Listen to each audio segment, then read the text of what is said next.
Hey guys, welcome back to the channel. Today we're doing the top 5 South Park characters. I put a poll on the community tab and asked for what top 5 videos I should do next, and there were 3 of them that got pretty close in the vote, so all 3 of those will be getting made. This is just the first of those. I actually have a comment from a viewer, Moa117, who put in on this poll, top 5 South Park characters, but not the 4 boys and Stan's dad.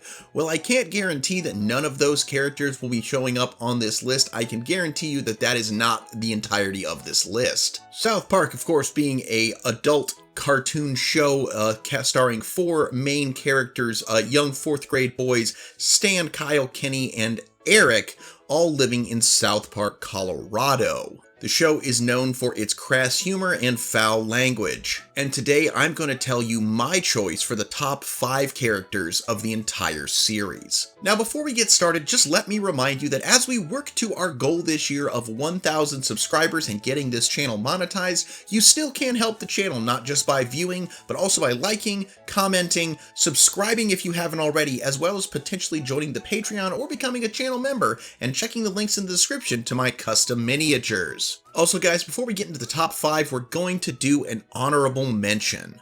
Our honorable mention today is Eric Cartman. South Park's resident fat kid, Eric has proven himself time and time again to be incredibly selfish, as well as just a completely toxic individual. In this age of body positivity, Eric is probably the only fictional character that gets no sympathy for the constant fat shaming he is put under by his peers. This is because Eric's childhood obesity is by far the least problematic thing about him. Cartman's behavior is often played up for shock value, as are his racist, sexist, and anti-Semitic views. In fact, the only thing Eric has been shown not to be as far as problematic ideologies go is he is not homophobic. While there could be no South Park without Eric Cartman, his antics in later seasons have become more problematic and honestly more annoying. While we have all had a good laugh at some of the things he's said over the years, he just comes across more and more as your edgy friend on the internet who likes to say things for shock value, and as such he gets runner-up and is not actually on the top 5 list. I don't need to hear crap from a bunch of hippie freaks living in denial. Screw you guys,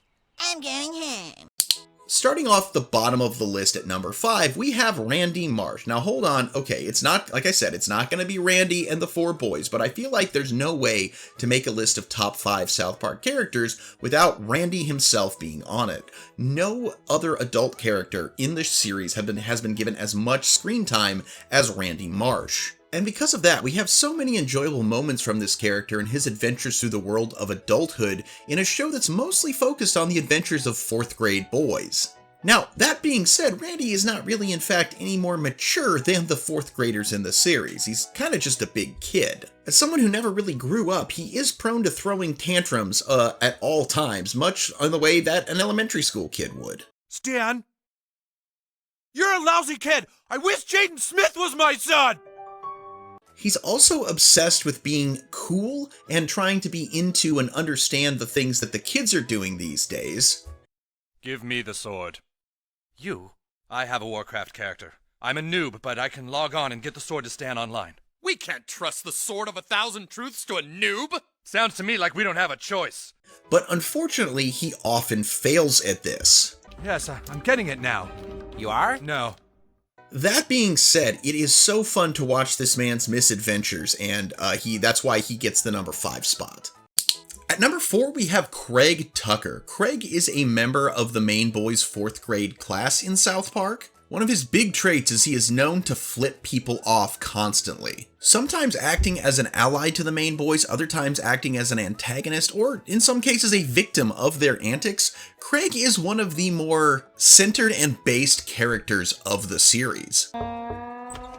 Craig, what the hell are you doing home? You're supposed to be out fighting Twig. Red Racer's on. Craig, you can watch Red Racer any day of the week. I do watch Red Racer every day of the week. Well, that's fair. I guess you don't care about what Twig said about your mom.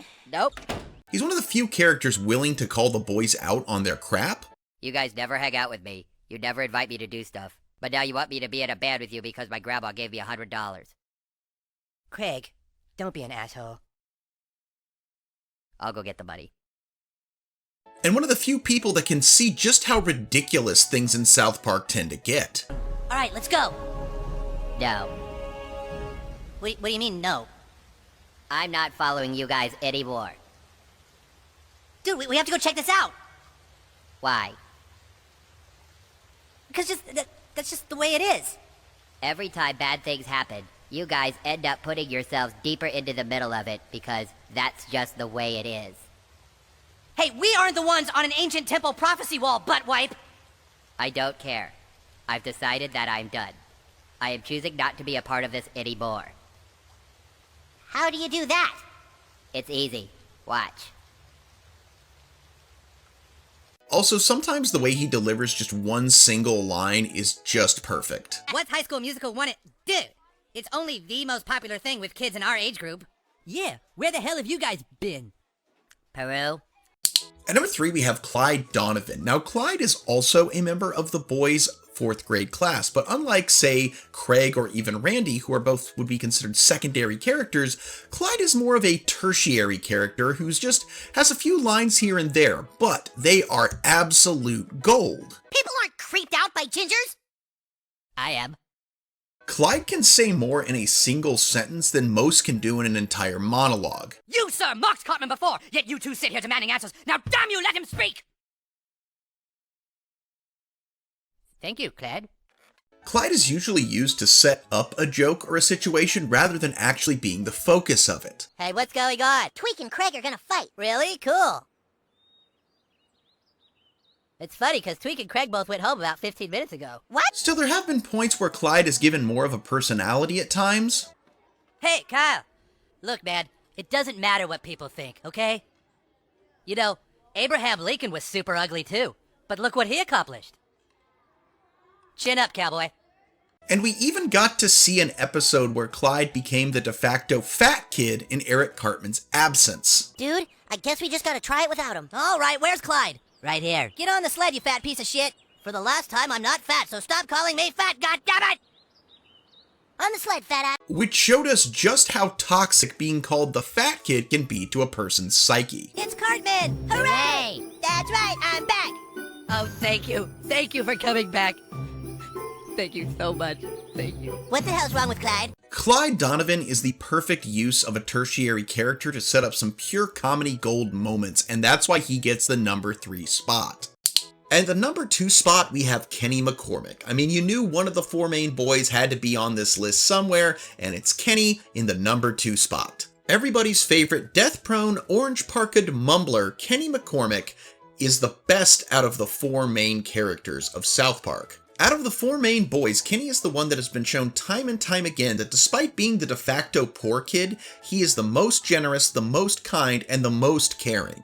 Cursed with a cycle of constant death and reincarnation, Kenny does whatever he can to improve the lives of those around him, be that his own siblings or the other children and even adults of South Park. He is also a complete horn dog who loves the ladies. Well, look who's here, our little home economics friend, Kenny. How come you want to take home ec, Kenny? Yeah, that's not cool, dude. Bye, Kenny. See you tomorrow. Bye, Kenny. While there are any number of things that would make Kenny worthy of the number 2 spot on their own, the clip I'm about to show you is actually why he is forever in my heart. And now we'll do the entire piece, Conte Partiro.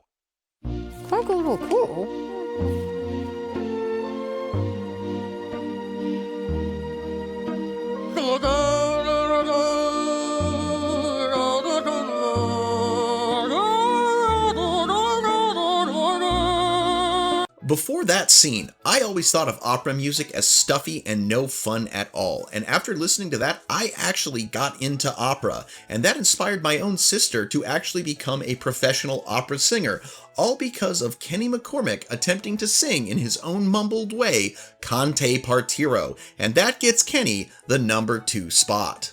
And at number 1, we have Leopold Butters Stotch. Originally a background character, Butters would go on to serve as one of the main 4 boys as a replacement for Kenny when he was presumed dead permanently. Though he would quickly be replaced by the character Tweak, Butters would then go on to be a main character in his own right, being given his own storylines and his own unique personality.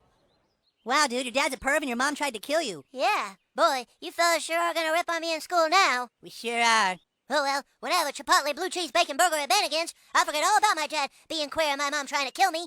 I'm gonna be okay. Really? No, I'm lying. There are so many reasons that I love Butters. Now, Butters comes from a very strict home, which I myself did too. While my parents were in no way as toxic as Butters, scenes like this one bring back some memories. What keeps a family together, Butters?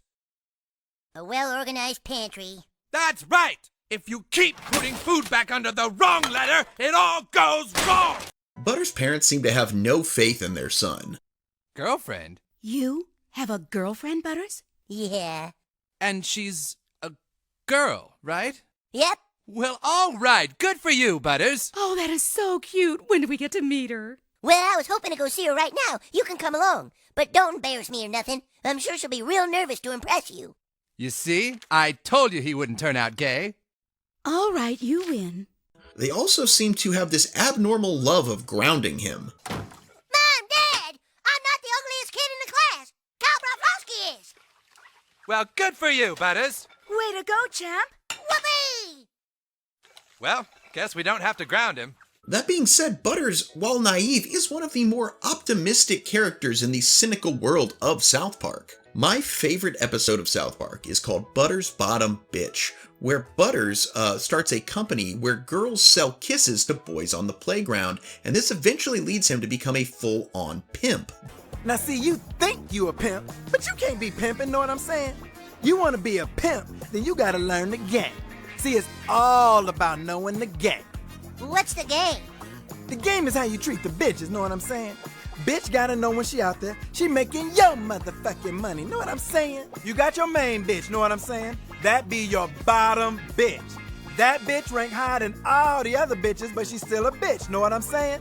Yes, I know what you were saying. You don't have to keep asking. Butters' naivete of the world of pimping just makes his endeavor so much more endearing. There you are, Butters. Hey, Dad! Butters, we heard a rumor that you might have a little girlfriend? Sally Darson? Oh, hell, Dad. I got lots of girlfriends. Sally's just my bottom bitch. Do you know what I am saying? We even get a fun little view of Butters having a pragmatic, if not somewhat out of characterly cynical, view on the whole concept of paying for kisses. Cal, every boy pays for kisses. Do you know what I am saying? If you got a girl and she kisses you, sooner or later you're paying for it. You gotta take her out to lunch, take her to a movie, and then spend time listening to all her stupid problems. Look at Stan right there. He's gotta sit there and listen to her stupid motherfucking problems because she kisses him. You ask me, that's a lot more than the $5 my company charges. Do you know what I'm saying? But there is one scene in the entirety of South Park that will forever cement Butters as my absolute favorite character. No thanks. I love life. Huh? But you just got dumped. Well, yeah, and I'm sad. But at the same time, I'm really happy that something can make me feel that sad. It's like, it makes me feel alive, you know? It makes me feel human. The only way I can feel this sad now is if I felt something really good before. So I have to take the bad with the good. So I guess what I'm feeling is like a beautiful sadness. I guess that sounds stupid. Yeah. No, Butters, that doesn't sound stupid at all. Well, thanks for offering to let me in your clique, guys. But to be honest, I'd rather be a crying little pussy than a faggy goth kid. We'll see you, Stan. Butters is a ray of sunshine in a cruel and cynical world, and for that, he gets the #1 spot. And that's the video today, guys. I do so hope you enjoy it. Please leave a comment on what your top 5 South Park characters are. Do you agree with me? Do you disagree with me? Leave your opinion in the comments. Also be sure to like and subscribe if you haven't already. Until next time, everybody, I'm Mr. Sean, this is Chimera Miniatures, and I sincerely hope that the something in your front pocket is a pair of chocolate salty balls, and that you alpha great day and an even beta tomorrow. Bye-bye.